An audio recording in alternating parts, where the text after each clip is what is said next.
2025 সালে West Bengal council of higher secondary education থেকে যে উচ্চ মাধ্যমিক পরীক্ষা হয়েছিল তার রেজাল্ট অলরেডি প্রকাশিত হয়ে গেছে। রেকর্ড সংখ্যক ছাত্রছাত্রী পাস করেছে, 91%, তোমরা অলরেডি সবাই জানো। এবং রেকর্ড সংখ্যক যেমন পাস করেছে, কিন্তু ছাত্রছাত্রীদের চাহিদার যোগান, মানে ছাত্রছাত্রীদের নম্বরের চাহিদা এবং তাদের প্রাপ্ত নম্বরের যোগান সব জায়গাতে ম্যাচ করেনি। মানে অনেকেই যে নম্বর এক্সপেক্ট করেছিলে সে নম্বর পাওনি।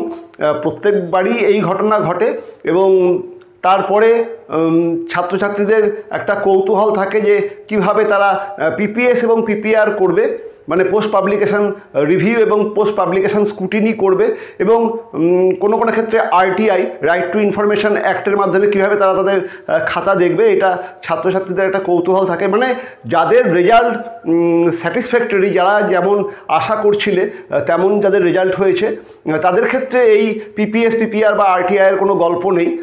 কিন্তু মানে হাজার হাজার ছেলে মেয়ে যে নম্বর তোমরা উচ্চ মাধ্যমিকে আশা করেছিলে সেই নম্বর, মানে তোমাদের প্রাপ্ত নম্বর তার ধারে কাছেও পৌঁছয়নি, বা মানে যেটা পেয়েছো তোমাদের মনোপ্রুত হয়নি। কাজেই তোমরা সুযোগ রয়েছে পিপিএস পিপিআর এবং আরটিআইয়ের মাধ্যমে সেই খাতাকে পুনর্বিবেচনার জন্য পাঠানো। অনেক কটা ভিডিও অলরেডি তোমরা দেখে নিয়েছো, মানে যারা এই বিষয় নিয়ে চিন্তাভাবনা করছো পিপিএস পিপিআর বা আরটিআই করবে, তারা অলরেডি যে সমস্ত ভিডিও অলরেডি চলে এসছে সেগুলো দেখে নিয়েছো। West Bengal council of higher secondary এডুকেশনের নোটিফিকেশান তাও তোমরা জেনে গেছো, পেপারেও বেরিয়েছে তাও জেনে গেছো। আমার এই ভিডিওটা করার ইনফ্যাক্ট খুব একটা কোনো দরকার নেই, কিন্তু এবারের উচ্চ মাধ্যমিকের যে রিভিউ স্ক্রুটিনি এবং আরটিআইয়ের পদ্ধতি, তাতে সামান্য পরিবর্তন রয়েছে। সেই পরিবর্তনগুলো না জেনে তাড়াহুড়ো করে তোমরা কোনোটাতে অ্যাপ্লাই করে দিলে তোমাদের তাতে লাভের থেকে হয়তো ক্ষতি বেশি হবে। সেই জন্যই ইনফ্যাক্ট এই ভিডিওটা করা। তার কারণ যে সমস্ত টেকনিক্যালিটিস আছে সেগুলোকে সঠিকভাবে না বুঝে তাড়াহুড়োর মধ্যে এই রিভিউ স্ক্রুটিনি বা আরটিআইয়ের ফর্মটা ফিল আপ করো না, ঠিক আছে? সেই জন্যই ইনফ্যাক্ট আমার এই ভিডিওটা করা। কারণ আজকে রাত্রি 12টা থেকে অলরেডি এই সমস্ত সাইটটা ওপেন হয়ে যাবে যেখানে তোমরা রিভিউ স্ক্রুটিনি করতে পারবে। আমি তোমাদেরকে এই ভিডিওটা এই কারণেই করছি, একবার পুরো ব্যাপারটা তোমাদেরকে ক্লিয়ার করে দিই, তাহলে তোমরা ব্যাপারটা ভালো করে বুঝতে পারবে এবং তারপরে তোমরা ডিসিশান নেবে। তবে আমি মানে যাদের মনোমতো নম্বর এসছে, যাদের নম্বর স্যাটিসফ্যাক্টরি, তারা ভুলেও এই রিভিউ স্ক্রুটিনি বা আরটিআইয়ের চক্করে পড়ো না। এগুলো শুনতে ভালো, ঘটনা অতটা ভালো নয়। মানে আমার দীর্ঘদিনের অভিজ্ঞতা তাই বলে। ছেলেমেয়েরা ভাবে যে রিভিউ স্ক্রুটিনি বা আরটিআই করলেই বোধহয় নম্বর বাড়ে, এরকম কোনো ঘটনা না। সবথেকে বড় কথা, উচ্চ মাধ্যমিকের রিভিউ স্ক্রুটিনি কিন্তু মাধ্যমিকের মতো না। মাধ্যমিকেতে রিভিউ, যেটা যারা অকৃতকার্য তারাই করতে পারে, আর যারা পাস করে যায় তারা স্ক্রুটিনি করতে পারে, কিন্তু উচ্চ মাধ্যমিকের রিভিউ স্ক্রুটিনি সবাই করতে পারে। মানে মাধ্যমিকের সঙ্গে উচ্চ মাধ্যমিকের রিভিউ স্ক্রুটিনির এটা পার্থক্য। উচ্চ মাধ্যমিকের রিভিউ এবং স্ক্রুটিনি তোমরা দুটোই করতে পারো। মাধ্যমিকের রিভিউ এবং স্ক্রুটিনির সঙ্গে উচ্চ মাধ্যমিকের একটা বড় তফাৎ হলো, মাধ্যমিকে আমার দীর্ঘ এই শিক্ষকতা জীবনে আমি কারোর রিভিউ বা স্ক্রুটিনিতে নম্বর কমতে দেখিনি, কিন্তু উচ্চ মাধ্যমিকে আমি সরাসরি মানে নিজের চোখে আমি রিভিউতে নম্বর কমতে দেখিনি। কিন্তু আমার কাছে ইনফরমেশান আছে এবং সেই ইনফরমেশান সত্যি যে উচ্চ মাধ্যমিকে রিভিউতে কিন্তু নম্বর কমেছে, এই ইনস্ট্যান্স আছে। কাজেই হুড়োতাড়া করে কোনো ডিসিশান নেবে না। মানে ইনফ্যাক্ট এটা বলার জন্যই তোমাদের কাছে আসা যে হুড়োতাড়া করে কোনো ডিসিশান নেবে না। মানে যেটা তোমরা এক্সপেক্ট করছো সেটা তোমরা আদপে যোগ্য কিনা, মানে যেটা তোমরা চাইছো সেই চাওয়াটার মধ্যে কোনো যথার্থতা আছে কিনা সেটাকে বিবেচনা করেই কিন্তু তোমরা এই রিভিউ স্ক্রুটিনি বা আরটিআইয়ের ডিসিশান নেবে। এবং আরটিআইটাই বা কীভাবে এবারে হবে সেটাও একটু কিন্তু জেনে নেওয়া দরকার। ওকে, চলো কথা না বাড়িয়ে, আমি বোর্ডে ইনফ্যাক্ট লিখে দিয়েছি, আমি তোমাদের সঙ্গে একটুখানি শেয়ার করে নিই। তোমরা যাদের উচ্চ মাধ্যমিকের নম্বর মনোপ্রুত হয়নি, তোমরা রিভিউ এবং স্ক্রুটিনি উভয়ই করতে পারো। মাধ্যমিকের মতো না, উচ্চ মাধ্যমিকেতে রিভিউ স্ক্রুটিনি দুটোই করা যায়, ঠিক আছে? রিভিউ মানে পিপিএস এবং পিপিআর। পিপিএস হচ্ছে পোস্ট পাবলিকেশান স্ক্রুটিনি আর পিপিআর হচ্ছে পোস্ট পাবলিকেশান রিভিউ। পিপিএস বা পোস্ট পাবলিকেশন স্ক্রুটিনি কি, সেখানে শুধুমাত্র তোমার খাতাতে কিছু যোগ বিয়োগ করা হয়। যোগ বিয়োগ মানে তোমার খাতাতে যদি নম্বর টোটাল করতে গিয়ে ভুল থাকে, সেই নম্বরের মিসম্যাচ থাকে, সেটাকে ঠিক করা হয়। তোমার যদি কোনো প্রশ্নে সম্পূর্ণ নম্বর না পড়ে, যদি তোমার কোনো প্রশ্ন দেখতে গিয়ে ইভালুয়েটার সেই প্রশ্নের নম্বর না দেন, সেই নম্বরটাকে দেওয়া হয়। যদি তোমার যে নম্বরটা খাতার ভেতরে দেওয়া আছে সেটা বাইরে উঠে না আসে, মানে কেজেতে উঠে না আসে, সেই নম্বরটাকেও দেওয়া হয়। মানে মাত্র এই 3টে জিনিস স্ক্রুটিনিতে দেখা হয়। কী কী দেখা হয়? যে তোমার টোটাল নাম্বারের মধ্যে কোনো মিসম্যাচ আছে কি না, ঠিকঠাক যোগ করা হয়েছে কি না, খাতাতে তুমি একটা প্রশ্নের উত্তর লিখেছো কিন্তু সেখানে নম্বর পড়েনি, সেই নম্বর থাকলে সেই নম্বরটাকে বৃদ্ধি করা হয়। আর যদি তোমার খাতাতে নম্বর পড়েছে খাতার ভেতরে কিন্তু খাতার বাইরে সেই নম্বরটা উঠে আসেনি, এই 3টে জিনিসকেই খালি স্ক্রুটিনিতে দেখা হয়। রিভিউতে মানে যেটা পিপিআর পোস্ট পাবলিকেশন রিভিউ, সেখানে তোমার পুরো খাতাটারই পুনর্মূল্যায়ন হয়। মানে সম্পূর্ণ একজন তোমার খাতাটা অলরেডি চেক করেছেন, কিন্তু সম্পূর্ণ অন্য একজন পরীক্ষক দ্বারা তোমার খাতাটাকে ফ্রম টপ টু বটম মানে প্রথম থেকে শেষ পর্যন্ত চেক করা হবে। এবং তিনি যদি মনে করেন যে তোমার খাতাতে মানে তুমি যে সমস্ত প্রশ্নের উত্তর লিখেছো সেগুলোতে যথার্থ নম্বর পড়েনি, হয়তো কোনো প্রশ্নে আছে 6, সেখানে তুমি পেয়েছো হয়তো 3, কিন্তু এই যিনি নতুনভাবে খাতা দেখছেন তার মনে হচ্ছে না এটা 3 না, এটা 5 পেতে পারে ছেলেটি, সেই নাম্বারটি তিনি দিতে পারেন। মানে পুরো তোমার খাতাটির পুনর্মূল্যায়ন হয়। এবং যেহেতু পুনর্মূল্যায়ন হয়, ভালো করে বোঝো, যেহেতু পুনর্মূল্যায়ন হয়, যদি কোনো এই রিভিউয়ার তিনি যদি মনে করেন যে তোমাকে কোনো একটা প্রশ্নেতে নম্বর বেশি দেওয়া হয়েছে, তোমার সেই প্রশ্নটাতে 6-এর মধ্যে দেওয়া হয়েছে হয়তো 5, কিন্তু তোমার এই উত্তরটা 5-এর মতো না, তোমার এই উত্তরটা 3-এর মতো, তিনি কিন্তু সেটা কমিয়েও দিতে পারেন। কি বললাম বুঝতে পারছো? যে রিভিউতে কিন্তু যিনি নতুনভাবে খাতা দেখবেন তিনি তার মতো করে নম্বর দেবেন। তিনি কিন্তু যে নম্বরটি তোমার খাতাতে আছে সেই নম্বরটির অনুসারে নম্বর দেবেন না, যে ঠিক আছে এই ছেলেটি এই প্রশ্নের উত্তরটাতে 5-এ 5 মানে 6-এতে 6 পেয়েছে, এই 6ই রেখে দিই, ঠিক আছে, যেগুলোতে কম হয়েছে সেগুলোকে চেক করে বাড়িয়ে দিই, এরকম ঘটনা কিন্তু না। তিনি কিন্তু ওই নম্বরটা তিনি দেখতেই পাবেন না, তিনি একদম প্রথম থেকে শেষ পর্যন্ত খাতাটাকে কিন্তু রিচেক করবেন। এবং তিনি তার মনোমতো, তারা খুব এক্সপিরিয়েন্স টিচার যারা এগুলো করেন, তিনি কিন্তু তার মনোমতোভাবেই নম্বরটা দেবেন। কাজেই সেক্ষেত্রে যদি নম্বর কমে যায় তোমাকে সেই কম নম্বরটাই নিতে হবে। এটাই কিন্তু রিভিউর মানে উচ্চ মাধ্যমিক রিভিউর সম্পর্কে তোমাদেরকে জানানো। মানে এটা যে মানে প্রত্যেক বছর প্রচুর সংখ্যক রিভিউর অ্যাপ্লিকেশন জমা পড়ে, সব বছর এরকম ঘটেও না। মানে আমি আমার দীর্ঘদিনের অভিজ্ঞতাতে 3-4টে নজির পেয়েছি, মাত্র 3-4টে, আমি নিজেও দেখিনি, কিন্তু খবর পেয়েছি যে 3-4 জনের নম্বর কমেছে, 2-1 নম্বরও কমেছে, মানে 2-1 নম্বর কমেছে, কিন্তু 2-1 নম্বর কমাটাও কিন্তু কমা। কাজেই যেটাতে মাধ্যমিকেতে এরকম কোনো ইনস্ট্যান্সই নেই, উদাহরণই নেই যে রিভিউর মাধ্যমে নম্বর কমেছে বা স্ক্রুটিনির মাধ্যমে নম্বর কমেছে। কিন্তু উচ্চ মাধ্যমিকে কিন্তু উদাহরণ আছে যে স্ক্রুটিনিতে না, রিভিউতে, মানে স্ক্রুটিনিতে তো নম্বর কমার ব্যাপার না, কারণ যোগ বিয়োগের মধ্যে সাধারণত যোগ বিয়োগেতে ভুলটা মানে কম থাকে, বেশি থাকে না। কাজেই আমি স্ক্রুটিনিতে এরকম কোনো খবর পাইনি, কিন্তু রিভিউতে কিন্তু 2-3টে উদাহরণ আমার কাছেই আছে। সেই জন্য বলছি, যারা রিভিউ করাবে একটু চিন্তা ভাবনা করে তুমি কি লিখেছো, সেটা যা লিখেছো ঠিক লিখেছো কি না একটু কনসাল্ট করে করো, ঠিক আছে? এই জন্যই তোমাদেরকে এটা কিন্তু জানানো যে এটা মাধ্যমিক নয়, কিন্তু এটা উচ্চ মাধ্যমিক।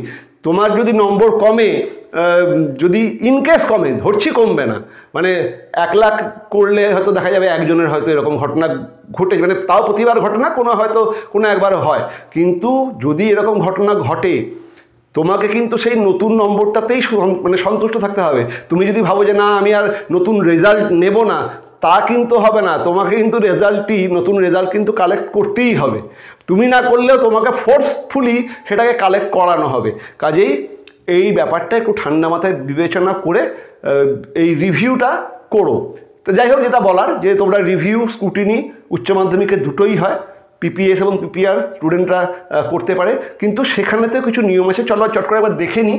যে দেখো আমি দিয়ে দিয়েছি আজকে রাত্রি, মানে আজ 8 তারিখ, আজ রাত্রি 12টা থেকে, মানে রাত্রি 12টা মানে অরিজিনালি 9 তারিখ পড়ে গেল, 8 তারিখ রাত্রি 12টা মানে হচ্ছে 9 তারিখ, এই রাত্রি 12টা থেকে 11 তারিখ রাত্রি 11:49, মানে 11 তারিখের রাত্রি 11:49 মানে 11 তারিখ শেষ। এই 4টে দিন হিসেবে 4টে দিন, কিন্তু অরিজিনালি 3টে দিন, কারণ 9, 10 এবং 11। 8 তারিখের রাত্রি 12টা মানে হচ্ছে 3 দিন পাচ্ছ, 9, 10, 11, এই 3 দিন তোমরা করতে পারবে। এই 3 দিন তোমরা রিভিউ স্ক্রুটিনির আবেদন করতে পারবে। কিন্তু বলে রাখার যে যদি কেউ মানে রিভিউ স্ক্রুটিনি এটা নর্মালও আছে, তৎকালও আছে।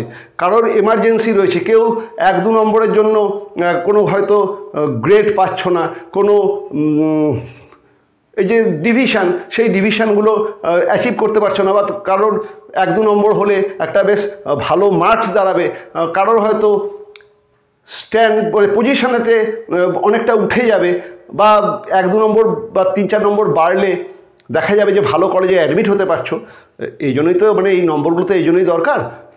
তারা তৎকাল মানে হচ্ছে এমার্জেন্সি, তোমরা রিভিউ এবং স্ক্রুটিনি করতে পারো। এই উপরেতে তৎকাল পিপিআর পিপিএসের কথা লিখেছি। তৎকাল পিপিআর পিপিএস মানে নর্মাল এবং তৎকালের দুটো পিপিআর পিপিএসই তুমি আজকে রাত্রি 12টা থেকে করতে শুরু করতে পারো। নর্মাল তৎকাল দুটোই তোমরা আজ থেকেই করতে পারো, আজ রাত্রি 12টা মানে 9 তারিখ সকাল থেকেই তোমরা করতে পারবে। কিন্তু ওখানেতেই তোমার ওই যে সাইটের কথার পরে বলবো, এটা স্টুডেন্টকেই করতে হবে, এটা স্কুল করে দেবে না।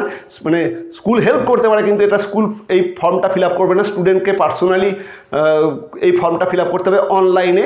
এবং সেখানেতে দুটো ঘরই থাকে, যে তৎকাল পিপিএস পিপিআর আর নর্মাল পিপিএস পিপিআর। কাজেই যে যেটা করবে সেখানে টিক মারবে।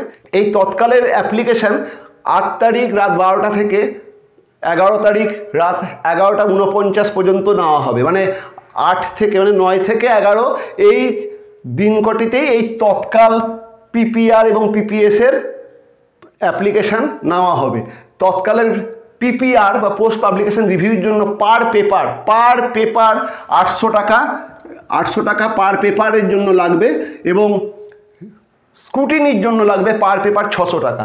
ক্লিয়ার? 8 তারিখ রাত্রি 12টা থেকে 11 তারিখ রাত্রি 11:49 পর্যন্ত তৎকাল পিপিআর এবং পিপিএস দুটোই তোমরা করতে পারবে। পিপিআর বা পোস্ট পাবলিকেশন রিভিউর জন্য তৎকালেতে 800 টাকা করে লাগবে পার সাবজেক্ট, আর পিপিএসের জন্য লাগবে 600 টাকা পার সাবজেক্ট। এটা গেল তৎকাল। আর যারা নর্মাল করবে, যাদের অত এমার্জেন্সি নেই, যে মোটামুটি একটা ভালো নম্বরই আছে, যে ঠিক আছে 1-2 নম্বর বাড়লে ভালো হয়, মানে কলেজে ভর্তি হওয়ার এরকম কোনো সমস্যা হবে না। বলে নেওয়ার যে এই তৎকালের যেই 11 তারিখের পরে, মানে 11 তারিখেই এই উইন্ডোটা ক্লোজ হয়ে যাচ্ছে, মোটামুটি 7 থেকে 10 দিন, 7 দিনই বলে, 7 থেকে 10 দিনের মধ্যে এই যে তৎকালের যে রেজাল্ট সেটা বেরিয়ে যায়। এই জন্য এটা তৎকাল, এবং এই জন্যই এর পয়সা বেশি। পার সাবজেক্ট রিভিউর জন্য 800 টাকা, স্ক্রুটিনির জন্য 600 টাকা, তোমাকে ইনস্ট্যান্ট এটা করে দেওয়া হবে। এবং মোটামুটি 7 থেকে 10 দিনের মধ্যে এই রেজাল্টটা তোমরা পেয়ে যাবে। মানে এই রেজাল্টটা পাওয়ার পর তোমাদের কলেজে ভর্তি হওয়ার সময় থাকে, সেই জন্য এইটা এমার্জেন্সি করে দেওয়া হয়। আর যারা এরকম তৎকাল রিভিউ বা স্ক্রুটিনি করবে না, তাদের জন্য নর্মাল রিভিউ বা স্ক্রুটিনি আছে, সেটাও শুরু হচ্ছে এই 8 তারিখ রাত্রি 12টা থেকে, এবং সেটা চলবে 22 তারিখ পর্যন্ত। মানে তোমাদের 8 থেকে মানে 9 থেকে 22 তারিখ পর্যন্ত এই নর্মাল রিভিউ এবং স্ক্রুটিনি করতে পারবে। সেখানে নর্মাল রিভিউ হচ্ছে 200 টাকা, আর নর্মাল স্ক্রুটিনি হচ্ছে 150 টাকা পার সাবজেক্ট। নর্মাল রিভিউ 200 টাকা পার সাবজেক্ট, নর্মাল স্ক্রুটিনি 150 টাকা পার সাবজেক্ট। মানে বুঝতে পারছো তো কত টাকার ডিফারেন্স। এই জন্য এটা 7 দিন থেকে 10 দিনের মধ্যে এই রেজাল্টটা তোমরা পেয়ে যাবে। এবং এই রেজাল্টটা পেতে 1 মাস বলে, মোটামুটি ওই 1 মাস 10 দিনের মতো লাগে। ঠিক আছে, বলে যে 1 মাসের মধ্যে দিয়ে দেওয়া হবে, কিন্তু ওই 1 মাস, কখনো কখনো 1 মাসের আগেও হয়ে যায়। তবে মোটামুটি ধরে রাখো 30 থেকে 40 দিনের মধ্যে এই রেজাল্টটা পাওয়া যাবে, যেটা নর্মাল। তাহলে এটা গেল তৎকালে যারা করবে তাদের জন্য, আর এটা গেল নর্মালে যারা করবে তাদের জন্য। কোন দিন পর্যন্ত হবে সেটা বলে দিলাম। ঠিক আছে, স্টুডেন্টকেই করতে হবে অনলাইন অ্যাপ্লিকেশান, এবং স্টুডেন্টকে অনলাইনে ইউপিআইয়ের মাধ্যমে বা নেট ব্যাঙ্কিংয়ের মাধ্যমে এই টাকাটা জমা দিতে হবে। যে যটা সাবজেক্টে করবে এই হলো এই প্রসিডিওর। আর যে ওয়েবসাইটের মাধ্যমে তোমরা ওয়েস্ট বেঙ্গল কাউন্সিলের ওয়েবসাইটে ঢুকলেই এর ইনফরমেশান পেয়ে যাবে। তাছাড়া wbchac.wb.gov.in আমি উপরে ওয়েবসাইটটা লিখেও দিয়েছি, নিচেতেও লিখে দিয়েছি wbchac সবই ছোটো হাতের wbchacapp.gov.in এইখানেতে ঢুকেও তোমরা এই অ্যাপ্লিকেশনটা করতে পারবে। ঠিক আছে, স্টুডেন্টকেই করতে হবে, স্কুলে হেল্প নিতে পারো কিন্তু করতে হবে স্টুডেন্টকেই। তাই এইটা গেল এই পিপিএস এবং পিপিআর এবং তৎকাল পিপিএস এবং তৎকাল পিপিআরের গল্প। এরপরে পিপিএস পিপিআর সম্পর্কে একটা গুরুত্বপূর্ণ তথ্য তোমাদেরকে ভালো করে বুঝে নিতে হবে।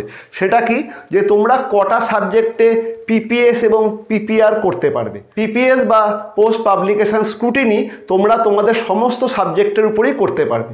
ঠিক আছে, তোমার ধরো 5টা সাবজেক্ট, সেই 5টা সাবজেক্টেই তুমি পিপিএস করতে চাইছো, তুমি সেই 5টা সাবজেক্টেই পিপিএস করতে পারবে। এবং যদি তুমি নর্মাল পিপিএস করো 5টা সাবজেক্টে তোমার এই 150 × 5 750 টাকা লাগবে। আর তুমি যদি স্পেশাল করো তাহলে 600 × 5 3000 টাকা লাগবে তৎকাল যদি করো। তাই পিপিএস তুমি পোস্ট পাবলিকেশন স্ক্রুটিনি সমস্ত সাবজেক্টেই করতে পারবে। কিন্তু পিপিআর পোস্ট পাবলিকেশন রিভিউ এটা তুমি ওই 5টি সাবজেক্টের মধ্যে মাত্র 2টি সাবজেক্টে করতে পারবে। ক্লিয়ার? পিপিআর বা পোস্ট পাবলিকেশন রিভিউ তুমি 5টি সাবজেক্টের মধ্যে মাত্র 2টিতে করতে পারবে। ঠিক আছে, এবং সেটাও ভালো করে বুঝে নাও যে যে সাবজেক্ট দুটোতে লোয়ার গ্রেড আছে 5টা সাবজেক্টের মধ্যে, মানে যেটা অ্যাডিশনাল সাবজেক্ট আমি সেটা ধরছি না, যেটা 4th সাবজেক্ট সেটা ধরছি না, যে প্রথম যে 5টা সাবজেক্ট আছে তার মধ্যে যে দুটিতে তোমার লোয়ার গ্রেড আছে সেই দুটিতেই তুমি একমাত্র পিপিআর করতে পারবে, অন্য কোনোতে না। ভালো করে বুঝে নাও। যেমন ধরো বাংলা, ইংরাজি এবং কারোর হয়তো ইতিহাস, ভূগোল আর পল সায়েন্স রয়েছে, এবং দেখা গেল যে সে বাংলাতে আর পল সায়েন্সে তার গ্রেড কম আছে অন্য 3টের থেকে। যদি এরকম লোয়ার গ্রেড যে দুটি সাবজেক্টের কম থাকবে সেই দুটি সাবজেক্টেই তুমি একমাত্র পিপিআর করতে পারবে। পিপিএস তুমি সব সাবজেক্টেই করতে পারবে, কিন্তু রিচেকিংটা তুমি সব সাবজেক্টেই করতে পারবে, কিন্তু রিইভ্যালুয়েশন যে দুটি সাবজেক্টে তোমার লোয়ার গ্রেড, পার্সেন্টেজ নয় কিন্তু, ভালো করে বোঝো, টোটাল নাম্বার পার্সেন্টেজ এসব না, লোয়ার গ্রেড রয়েছে যে দুটি সাবজেক্টে তোমার এই বেস্ট অফ 5-এ যে দুটিতে তোমার লোয়ার গ্রেড রয়েছে সে দুটিতেই তুমি এই পিপিআর বা পোস্ট পাবলিকেশন রিভিউর সুযোগ পাবে। এবার অনেকেরই দেখা যাবে যে 5টা সাবজেক্টেরই গ্রেড একই, তাহলে স্যার কোন দুটোতে করব? তাহলে স্যার তোমার কোনোটাতেই করা হবে না। ভালো করে বোঝো, যদি তোমার ওই 5টা বেস্ট অফ 5 সাবজেক্টের মধ্যে যে দুটো লোয়ার গ্রেড, বাকি 3টের তুলনায় যে দুটো লোয়ার গ্রেড আছে, দেখা গেল যে দুটোতে লোয়ার গ্রেড আছে তোমার ক্যালকুলেশনের সঙ্গে সেগুলো মিলে গেছে, তোমার সেই পরীক্ষাগুলো ভালো হয়নি, কিন্তু উপরের 3টে সাবজেক্ট যাদের আপার গ্রেড তাদের মধ্যে কোনো একটা নম্বর তুমি মানে চেক করালে বাড়বে ভাবছো, সেগুলো হয়তো ভালো পরীক্ষা হয়েছে, কিন্তু তোমার জন্য সেই সুযোগ সুবিধা নেই। একমাত্র যে দুটি সাবজেক্টে তোমার ওই বেস্ট অফ 5-এর মধ্যে লোয়ার গ্রেড রয়েছে, নাম্বারও না গ্রেড রয়েছে, সেই দুটো সাবজেক্টেই তুমি পিপিআর করার যোগ্য। যদি 5টা সাবজেক্টের গ্রেড সমান হয়ে যায় তুমি কোনো সাবজেক্টেই পিপিআর করতে পারবে না। তুমি পিপিএস করতে পারবে কিন্তু পিপিআর করতে পারবে না। পিপিআরের জন্য ম্যান্ডেটারি দুটো লোয়ার গ্রেড সাবজেক্ট হতে হবে। ক্লিয়ার? কাজেই আগে দেখে নেবে যে তোমার সাবজেক্টের, যারা যদি পিপিআর করবে ভাবছো, দেখে নেবে যে 5টা সাবজেক্টের গ্রেড, সেই গ্রেডের মধ্যে পার্থক্য আছে কিনা, এবং যে দুটোর লোয়ার গ্রেড রয়েছে, লোয়ার গ্রেড দুটো যদি সমান হয় তাতে অসুবিধা নেই, কিন্তু 5টা যদি সাবজেক্টেরই গ্রেড সমান হয় তোমার জন্য পিপিআর নয়। 5টা সাবজেক্টের গ্রেড সমান হলে তোমার জন্য পিপিআর নয়, তোমাকে 3টে সাবজেক্টের গ্রেড তোমার জন্য আলাদা হতে হবে এবং দুটো সাবজেক্টের গ্রেড সেই 3টের থেকে নিচে হতে হবে। এবার অনেকেরই দেখা যাবে যে 4টে সাবজেক্টের গ্রেড একই আছে, একটা সাবজেক্টের গ্রেড কম, সেক্ষেত্রে কিন্তু তুমি দুটো সাবজেক্টের পিপিআরের যোগ্য নও। তোমাকে তাহলে সেই যেটি সর্বনিম্ন গ্রেড একটি আছে সেটাই তোমাকে করতে হবে। তার মানে কী বলতে চাইছি বুঝতে পারলে তো, যে 5টা সাবজেক্টের মধ্যে যে দুটিতে লোয়ার গ্রেড আছে সেগুলোতেই পিপিআর করা যায়। কাজেই ফর্ম, আর সবথেকে বড় মজা, তুমি ভুলভাল করে ফর্ম ফিল আপ করে দিলে পয়সা কিন্তু রিটার্ন পাবে না। ক্লিয়ার? এটা স্কুলের মাধ্যমে হচ্ছে না, তুমি অনলাইনে টাকা একবার পে করে দিলে এই টাকা কিন্তু রিটার্ন পাবে না, এবং তোমাকে বারবার করে সমস্ত রকম ইনফরমেশান কাউন্সিল থেকে দিয়েই দেওয়া হচ্ছে, এবং কাউন্সিল এক্সপেক্ট করছে তুমি ভালো করে বুঝে করবে। যদি কারোর কোনো রকম এই বিষয়টা বুঝতে সমস্যা হয় আমাকে কমেন্টের মাধ্যমে জানাবে। মানে যদি কারোর গ্রেড একই হয়ে যায়, বা কিভাবে কোনটা কম গ্রেড কোনটা বেশি গ্রেড কীভাবে সেটা দেখবো বা বুঝবো, তাহলে আমাকে ওই তোমাদের রেজাল্টের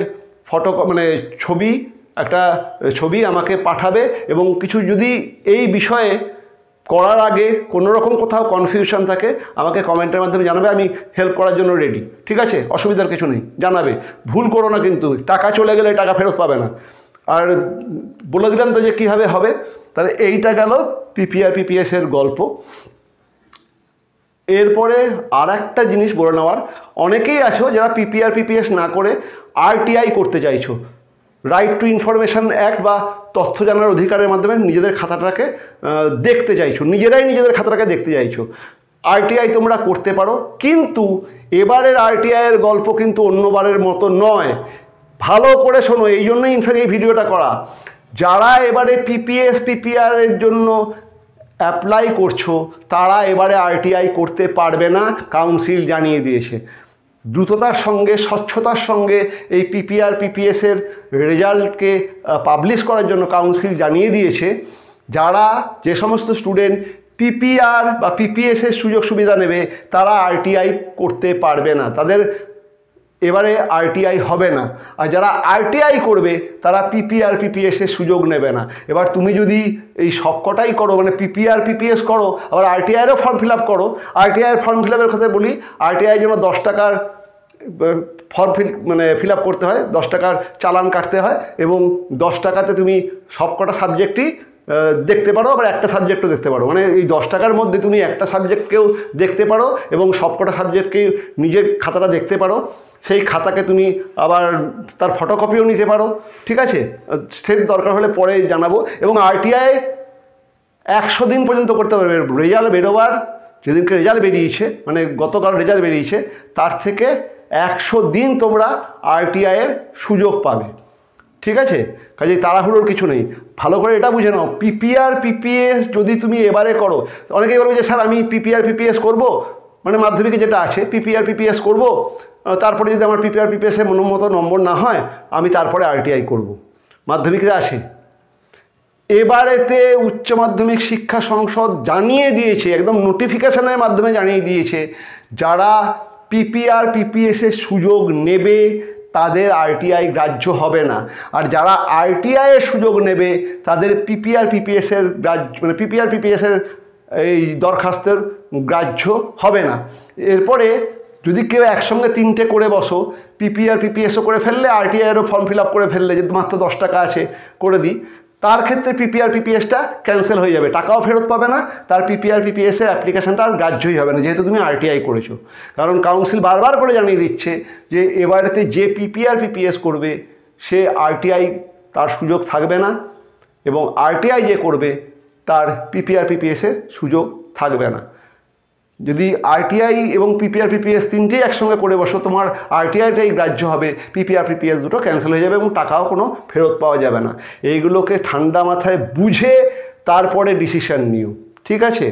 যারা পিপিআর পিপিএস করতে চাইছো না তারা আরটিআই করবে, আর যারা আরটিআই অনেক সময় লাগবে, মানে এই সমস্ত প্রসিডিং শেষ হওয়ার পরে তারপরে আরটিআই, মানে বুঝতেই তো পারছি 100 দিন পর্যন্ত রেজাল্ট বেরোবার 100 দিন পর্যন্ত এই আরটিআইয়ের ফর্মটাই ফিল আপ করা যাবে।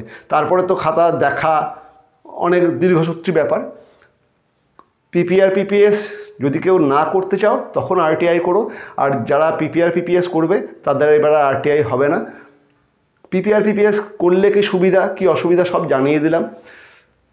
মানে আমি যা যা তথ্য দেওয়ার দিয়ে দিয়েছি। এরপরে যদি তোমাদের কোথাও কোনো কনফিউশন থাকে, ফর্ম ফিল আপ করার আগে কনসার্ন স্কুলের মাস্টারমশাইদের সঙ্গে কথা বলবে।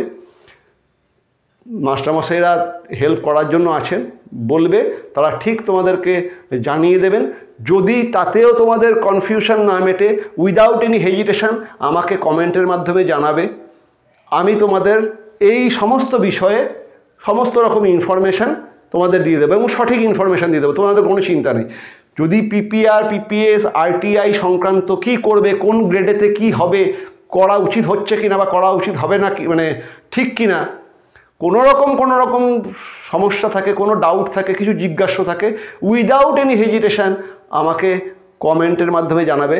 আমার কমেন্টের উত্তর দিতে হয়তো 2-10 মিনিট দেরি হতে পারে, কিন্তু আমি সবার কমেন্টের উত্তর দিই এবং দিয়ে দেবো। এই কারণে এটা খুব ভাইটাল একটা ব্যাপার, বিশেষ করে এবারের প্রসিডিংসটা খুব ভাইটাল, এবং সেই জন্যই আমি এই ভিডিওটা করলাম। আমি আশা করব তোমরা দেখবে, এটা দেখার পরেই তোমরা এই সমস্ত ফর্ম ফিল আপগুলো করতে যাবে। আরও একটা বড় কথা যেটা বলার, আরটিআই পরে নম্বর বাড়ানোটা খুব একটা সোজা ব্যাপার না, সেটা দোস্তর মতো একটা আইনি প্রক্রিয়া চলে যায়। আরটিআই ব্যাপারটা আইনের মধ্যে চলে যায়, সেটার সঙ্গে এডুকেশনাল সিস্টেমের কোনো যোগাযোগ নেই, ঠিক আছে। রাইট টু ইনফরমেশান অ্যাক্ট, যে আরটিআই করে সেই খাতাতে নম্বর বাড়ানো, এটা একটা দীর্ঘসূত্রী ব্যাপার এবং অনেক অত সোজা ব্যাপার না, যেটা সবথেকে বড় কথা। খাতাকে চ্যালেঞ্জ করা, আর তার মধ্যে কোর্টের ব্যাপার রয়েছে। আর পিপিআর, পিপিএসটা এডুকেশনাল সিস্টেমের সঙ্গে জড়িত। আমার সাজেশন হবে পিপিআর, পিপিএস, আর যেহেতু এবারে পিপিআর, পিপিএসের অ্যাপ্লিকেশান করলে আর আরটিআই করতে পারবে না, আরটিআই করে ফেললে আর পিপিআর, পিপিএস করতে পারবে না, এবারেতে পিপিআর, পিপিএসের সুযোগটা নেওয়াই দরকার। যাদের খুব ইমার্জেন্সি, 1-2 নম্বরের গরমিলের জন্য গ্রেড হচ্ছে না, একটা সার্টেন পার্সেন্টেজ পাচ্ছ না, ভালো কলেজে ভর্তি হতে পারবে না মনে করছো, তারাই তৎকাল করো, নইলে তৎকাল করার দরকার নেই। এই তৎকাল বেরোতে বেরোতে 10 দিন, আর যদি নর্মালটা 1 মাসের মধ্যে বেরিয়ে যায়। যাই হোক, যেটা করবে ঠান্ডা মাথায় ডিসিশানটা নিও, ঠিক আছে।